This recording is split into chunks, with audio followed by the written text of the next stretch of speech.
ایک عورت کی داستان غم۔ ایک شخص نے بصرہ میں ایک عورت کو دیکھ کر کہا، میں نے اس کے چہرے جیسی تر و تازگی کبھی نہیں دیکھی، اور ایسی تر و تازگی اسی کے چہرے پر ہوتی ہے جسے کوئی غم نہ ہو۔ اس عورت نے کہا، اے اللہ کے بندے، میں ایسے غم میں مبتلا ہوں کہ اس جیسا غم کسی کو نہ ملا ہوگا۔ اس شخص نے پوچھا، وہ کیا؟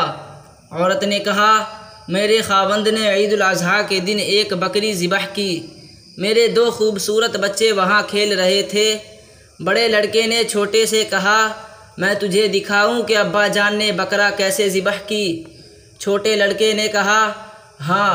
بڑے لڑکے نے اپنے بھائی کو لٹایا اور اسے ذبح کر دیا۔ ہمیں یہ واقعہ اس وقت معلوم ہوا جب چھوٹا لڑکا خون میں لت پت ہو چکا تھا۔ جب چیخ و پکار ہوئی تو بڑا لڑکا خوف زدہ ہو کر پہاڑ کی طرف بھاگ گیا۔ وہاں ایک بھیڑیا موجود تھا، اس نے اسے کھا لیا۔ جب اس کے والد اس کی تلاش میں گئے تو سخت گرمی اور پیاس کی شدت سے بے تاب ہو کر انتقال کر گئے۔ اب میں اس دنیا میں بالکل تنہا رہ گئی ہوں، جیسا کہ تم دیکھ رہے ہو۔